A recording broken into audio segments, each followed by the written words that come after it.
मैं तो ये चाहूंगा, मैंने कल्याण हल्के से चुनाव लड़ना है ना जी। तो जयप्रकाश जरूर लड़े। जयप्रकाश ने तो मैं हराया हूं पहले, तो मेरी हार का जब भी फायदा होगा, निकलेगा रिजल्ट जब जयप्रकाश चुनाव लड़ेगा। और जयप्रकाश को पता है कि मैं चुनाव लड़ूंगा। यानी मन में इच्छा जयप्रकाश को हराने की। राजनीतिक जो झूठ है ना, जयप्रकाश बड़ी सफाई से बोल लेता है। मैं अगर विधानसभा का चुनाव लड़ूंगा तो कलैत से लड़ूंगा, अगर पार्लियामेंट का लड़ूंगा तो कुरुक्षेत्र से लड़ूंगा। मैं भगोड़ा थोड़े हूँ। धर्मपाल जी नहीं है हमारी पार्टी में, अब जब थे अब नहीं है। मैं कह रहा हूँ ना, भी अब नहीं है। अगर नायब सैनी ने ये बात कही है, मैं इसका कोई खंडन नहीं करता, नायब सैनी की बात ही मान लूंगा। कहते हैं कि कांग्रेस से भी आप टिकट ला सकते हैं, भाजपा से भी टिकट ला सकते हैं, आजाद भी आप लड़ सकते हैं। हुड्डा साहब का निमंत्रण आया। हुड्डा मेरे खास मित्र हैं, बहुत खास मित्र हैं, और सब मेरे संपर्क में भी है। झूठ की राजनीति रामपाल जी नहीं करते। तो उन्होंने कुछ ही दिनों पहले कहा कि मैं तो चाहूंगा कि धर्मपाल शर्मा ही जीते। सद्भावनाएं हैं धर्मपाल जी के प्रति और सफलता भी उनको ही मिले। उनके मुंह में घी शक्कर मेरे को बना दो, वो तो 2 बार जीत लिया, आगे मन मौका दे दो सारे मित्र। यानी धर्मपाल शर्मा एक बड़ी रैली करने जा रहे हैं, वो निर्णायक रैली। हाँ, हम रैली करेंगे निर्णायक, उसमें ही फुबट नहीं होगा कि कहाँ जाओगे क्या करोगे, उसमें सारी बता देंगे हम क्या करेंगे। धर्मपाल शर्मा की व्यक्तिगत इच्छा क्या है, लोकसभा चुनाव लड़ने की या कलायत हल्के से चुनाव लड़ने की? आगे बढ़ने से पहले चैनल को फॉलो जरूर कर दीजिएगा, और अभी तक की वीडियो अच्छी लगी तो लाइक, कमेंट और शेयर जरूर कर दीजिएगा। तो सियासत के दिग्गज धुरंधर कद्दावर नेताओं में शुमार हमारे साथ धर्मपाल शर्मा, जो राजनीतिक दांवपेच के माहिर है, कांग्रेस में रह चुके हैं, भाजपा में रह चुके हैं, फिलहाल भाजपा में ही है, जैसा कि इनका कहना है कि प्राथमिक सदस्य है, लेकिन सांसद नायब सिंह सैनी का कहना है कि ये सदस्य नहीं है। उसी पर खास चर्चा और तमाम प्रदेश की राजनीति पर खास चर्चा करने के लिए हम हमारे साथ जुड़ चुके हैं। फिलहाल सीधी इन्हीं से बातचीत कर लेते हैं। धर्मपाल जी, बहुत बहुत स्वागत है। धन्यवाद जयप्रकाश जी, आप मेरे पास आए जी, आपका भी धन्यवाद। आपके जेपी टीवी जी का भी धन्यवाद जी, और आपके सभी साथियों का भी धन्यवाद जी। अभी कुछ ही दिनों पहले आपने कहा कि मैं प्राथमिक सदस्य हूँ भाजपा का, और सांसद नायब सैनी कह देते थे कि वो भाजपा में नहीं है। कहाँ पर देखते हैं, क्या वो मामला है, क्या कैसे मामला है? मैंने ना तो ये कहा मैं बीजेपी का पदाधिकारी हूँ, मैं पूर्व में बीजेपी का प्रदेश का उपाध्यक्ष था जी, दूसरे नंबर का जो प्रदेश में होता है प्रदेश उपाध्यक्ष था, और उसके बाद मैं लगातार बीजेपी का प्रदेश का उपाध्यक्ष रहा, प्रभारी भी रहा जी। फिर चुनाव आ गया सांसद नायब सैनी जी का, वो चुनाव मैंने पूरी तन्मयता से पूरे दिल से लड़ा और उनको 35-36 हजार वोटों की जीत दिलवाई। उसके बाद मेरे को नायब सैनी आज से 4 साल पहले मिले थे। 3 अक्टूबर 2019 को मेरे घर आए थे। उसके बाद मैंने ना नायब सैनी के दर्शन करे, उनको ज्यादा पता होगा, वो मेंबर पार्लियामेंट है कुरुक्षेत्र कॉन्स्टिट्यूंसी से, और उन्हीं को ज्यादा पता होगा।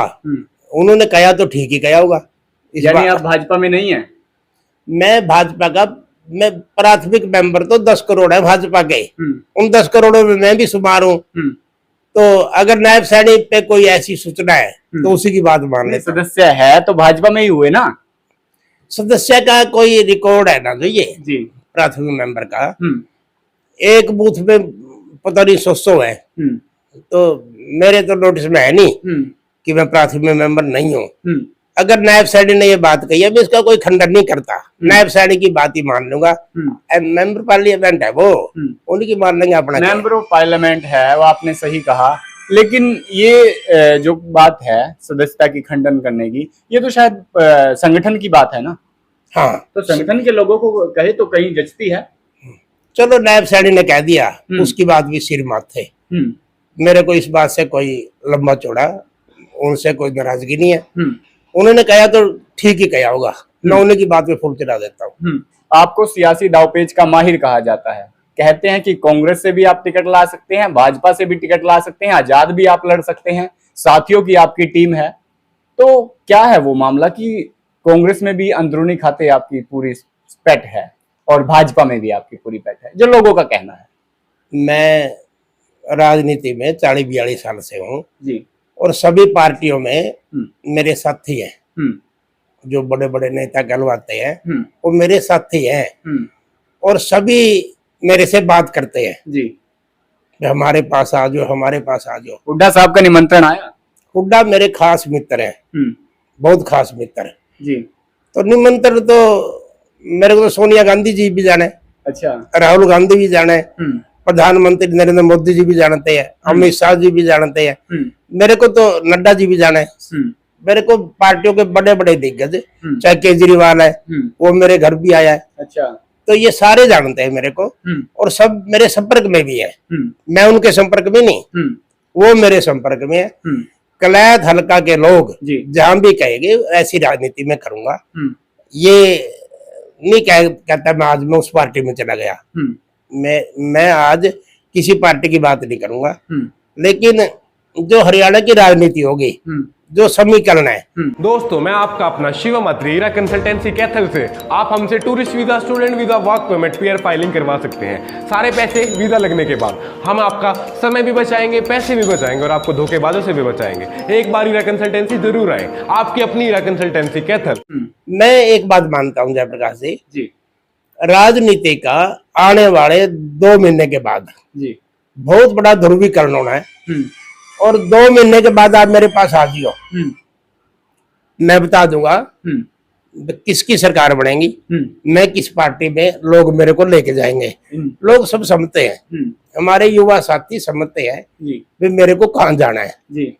तो ये राजनीति में आने के लिए कोई मैं कुर्सी का कट्टा हुआ ही नहीं, मैं सिर्फ कुर्सी के लिए राजनीति में नहीं आऊंगा, मैं मेरे को एमएलए बनना, मिनिस्टर बनना नहीं। मेरे को तो विकास की का दर्द है, भी मैं विकास करा सकूं और हमारे बच्चों को रोजगार मिल सके, ऐसे अवसर पैदा करने का मेरे जुनून है। और चाहूंगा मैं हमारे युवा साथियों से भी ये जुनून जो उनका है, भगवान ने मेरे को मौका दिया, वो जुनून जरूर पूरा करूंगा और रोजगार के ऐसे संसाधन हम पैदा कर सकते हैं। अगर जो मैं बात कह रहा हूँ, ये बात सिर्फ कलैत हल्का की नहीं, कलैत में तो हम करेंगे, पूरे हरियाणा में लागू कर दें इसको। पूरा हरियाणा इतना डेवलप हो जाएगा, इंडस्ट्रियल डेवलपमेंट की बात कर रहा हूं मैं, तो सारा दुनिया हरियाणा की तरफ देखेगी। हरियाणा में राजनीति कलायत में ही करनी है या फिर दूसरा भी हल्का कोई हो सकता है? मैं अगर विधानसभा का चुनाव लड़ूंगा तो कलैत से लड़ूंगा, अगर पार्लियामेंट का लड़ूंगा तो कुरुक्षेत्र से लड़ूंगा। मैं भगोड़ा थोड़े हूँ। मैं भगोड़ा कौन है फिर? भगोड़े तो आप पे बहुत आएंगे, ये बहुत आएंगे आपके पास, तरह तरह की बात करेंगे। उन भगोड़ों से पूछ लियो, आपको पता ही है कौन कौन है। चलिए मौजूदा की बात कर लेते हैं। तो स्थिति कहाँ पर देखते हैं जहाँ कलायत हल्के को मंत्री भी मिल गई और कहते हैं कि 2014 के बाद भी आपने काफी काम किए, आपके कार्यकाल में काफी विकास हुए, लेकिन टिकट बांटने की बात आई तो राज्य मंत्री कमलेश ढांडा को मिल गई, उससे काफी नाराज दिखाई दिए आप। मेरी नाराजगी के मैंने क्या है, मैं क्यों नाराज होऊंगा? पार्टी की मर्जी है, पार्टी ने उसमें दाव खेला, वो जीत भी गई तो अच्छी कैंडिडेट थी जो वो जीती है। तो मेरी नाराजगी कोई मैंने नहीं, ना मेरी कोई नाराजगी है। लेकिन जो आप लोग मेरे आगे कहते हो, जो हल्के के लोगों की आवाज है, वो आवाज उसके लिए अच्छी नहीं है। राज्य मंत्री के लिए? हाँ, राज्य मंत्री के लिए आवाज अच्छी नहीं आ रही। नहीं, लोगों की आवाज अच्छी नहीं है। और मेरा तो यही परामर्श है, मैं उनको परामर्श भी देना चाहता, लेकिन चलो परामर्श शब्द आ गया तो करे लोगों के लिए कुछ। बहुत बड़ा पद है उनके पास, मंत्री है, लोगों के लिए काम करे। और जो ये उंगलियां उनके ऊपर उठती है, उनको भी थोड़ा सा ना उठाए। 4 साल हो गया, कोई बात नहीं, आगे तो सुधार कर ले। आपने कहा कि 2024 के मैदान में फिर एक बार धर्मपाल शर्मा हो गए, इधर रामपाल माजरा जी भी तैयारियां कर रहे हैं, लोगों से रूबरू हो रहे हैं, कार्यक्रम करते हुए नजर आ रहे हैं हल्के में।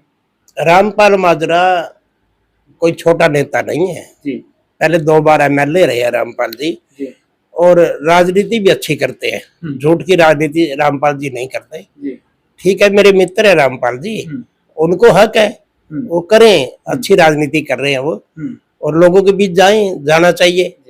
तो मैं रामपाल जी के लिए या किसी दूसरे साथी के लिए जितने भी कैंडिडेट है, एक हेल्दी राजनीति करें, सभी करना चाहिए। तो उन्होंने कुछ ही दिनों पहले कहा कि मैं तो चाहूंगा कि धर्मपाल शर्मा ही जीते। धन्यवाद। जब उन्होंने इतनी बड़ी बात कही है, मैं तो कहूँ उनकी बात, उनके मुंह में घी शक्कर, मेरे को बना दो। वो तो 2 बार जीत लिया, आगे मन मौका दे दो सारे मिलकर। तो अभी प्रदेश में स्थिति कहाँ पर देखते हैं, जहां पर जनसंवाद जब मुख्यमंत्री करते हैं तो कहीं ना कहीं वीडियो वायरल हो जाती है, खिलाफत हो जाती है, कई मामले सामने आते हैं, कई बार तो उठाओ, निकालो, पीटो, इस तरीके की चीजें भी सामने आती है। स्थिति कहाँ पर देखते हैं? मौजूदा सरकार से नाराज है लोग या खुश है, या 2024 में फिर एक बार भाजपा आएगी? 9 साल की सरकार है, 9 साल में ये तो स्थिति पैदा हो जाती है। लेकिन जो हैंडल करने की बात है ना प्रदेश में, जब किसान आंदोलन हुआ उसको भारतीय जनता पार्टी ठीक हैंडल नहीं कर पाई। अगर ये ठीक हैंडल करते, ये स्थिति नहीं आती, ना किसानों की ये दुर्दशा जो हुई है, ना ये दुर्दशा होनी थी, और किसान समृद्ध भी होता। लेकिन किसान को इन्होंने ठीक नहीं आजमाया। किसान को 1 साल तक बॉर्डर पे गिरे रखा, गर्मी सर्दी सब तपे, और कितने किसानों की मौत भी हुई। ये कोई हरियाणा के लिए अच्छी बात नहीं है। सारे विश्व में हरियाणा की पहचान है, उस पे मेरे विचार में बट्टा लगा है। ऐसी स्थिति नहीं पैदा करनी चाहिए। लेकिन जो मैं समझता हूँ, मुख्यमंत्री जी ठीक आदमी है, उनका स्वभाव भी नरम है।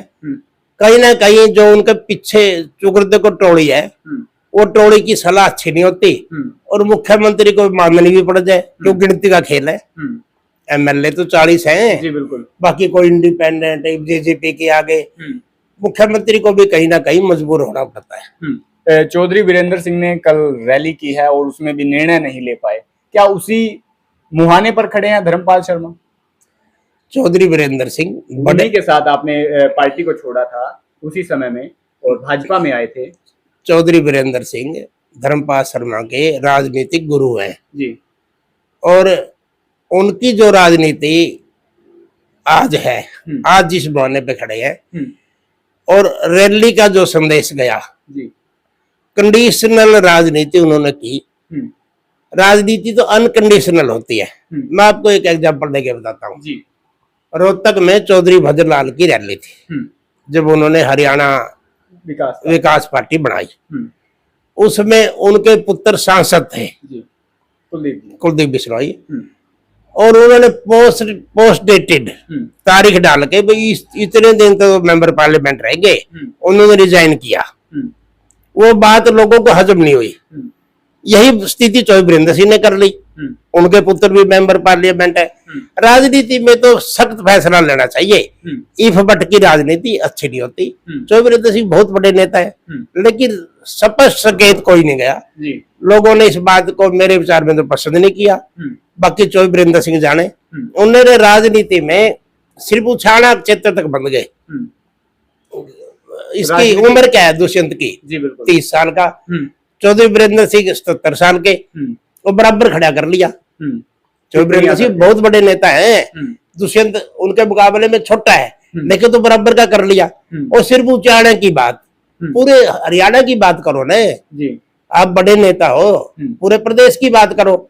उचाड़ा पे बंद के रह गई ये रैली, जो मैं समझता हूँ।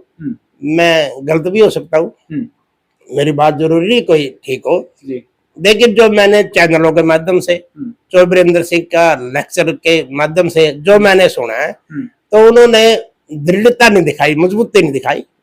ऐसे बड़े नेता को मजबूती दिखानी चाहिए, जब ये नेता लोगों में स्वीकार्य होते हैं। चलिए बात कर लेते हैं। आपने कहा आप जिस प्रकार से राजनीतिक दांवपेच के माहिर है, समीकरण अच्छे से समझते हैं, कैथल की भी क्या स्थिति देखते हैं? क्योंकि पड़ोस का हल्का है और पड़ोस के हल्के और नेताओं से आपके संबंध काफी अच्छे हैं, रहते हैं। सुरजेवाला और तमाम लोगों की स्थिति कहाँ पर देखते हैं? मैं कहते हैं कि सुरजेवाला जितना ही आपने काम करवाया। मैं जो रणदीप सुरजेवाला है ना, वो देखो कांग्रेस के तो बड़े नेता हैं, और जो उनकी राजनीति है मैं अभी दो राजनीति लोगों की सीएम के नारे लगते हैं उनके। सीएम के नारे तो हम वीरेंद्र सिंह के भी लगाए कर दे, रणदीप के भी नारे लगाए। ये अपने क्षेत्र से चुनाव जीतने का अच्छा तरीका है। जब चुनाव आए तो नारे लगवा दो भावी सीएम के, ये अच्छा तरीका है चुनाव जीतने का। इससे ऊपर कुछ नहीं है। इससे ऊपर कुछ नहीं। तो क्या कुछ अपील करना चाहेंगे जो आपके साथी हैं, वो क्या देखें कि किस नुमाइंदे को, किस व्यक्ति विशेष को वोट डाले 2024 में? क्या वो नब चटोली आपने जो जनता के बीच में आप जब जाते हैं? किन मुद्दों पर राजनीति होने वाली है 2024 में? जयप्रकाश जी, अभी समय नहीं आया, समय पे ये सारे पत्ते खोल देंगे, समय आने दो। मैंने कहा था बहुत बड़ा ध्रुवीकरण होगा राजनीति का, इतना बड़ा ध्रुवीकरण होगा आने वाले समय में। हरियाणा का जो चुनाव है ना, इसमें कोई तसल्ली बख्श बात आज नहीं कर सकते आप। जब कोई बात होगी तसल्ली बख्श बात की, वो हमारी रैली में आ जाना आप, जब सुन लेना, हमारे साथी आपको सारी बात बता देंगे। यानी धर्मपाल शर्मा एक बड़ी रैली करने जा रहे हैं, वो निर्णायक रैली होगी। हाँ, हम रैली करेंगे निर्णायक है, उसमें इफ बट नहीं होगा कि कहाँ जाओगे क्या करोगे, उसमें सारी बता देंगे हम क्या करेंगे, क्या हमारी रणनीति है और हमारी समझ क्या है, हमारा रोड मैप क्या है, हम करना क्या चाहते हैं, लोग हमारे से क्या अपेक्षा करते हैं, ये सारी बातें हम रैली में बताएंगे। और रैली में आप, रैली जब भी होगी मैं आपको आज ही आमंत्रित करता हूँ, रैली में आ जियो और सारी राजनीति की बात, चाहे प्रदेश की हो चाहे हल्के की हो, तो सारी बात आपसे करेंगे। धर्मपाल शर्मा की व्यक्तिगत इच्छा क्या है, लोकसभा चुनाव लड़ने की या कलायत हल्के से चुनाव लड़ने की? मेरे लिए प्राणों से भी प्यारा कलायत हल्का है। मेरी इच्छा तो है कलायत हल्का से ही चुनाव लड़ने की, और लेकिन मैं अभी आज इस बात को जवाब नहीं दे सकता। मेरे साथियों की जो इच्छा होगी उस इच्छा के अनुरूप विधानसभा या लोकसभा, उनके हिसाब से मैं राजनीति करूंगा।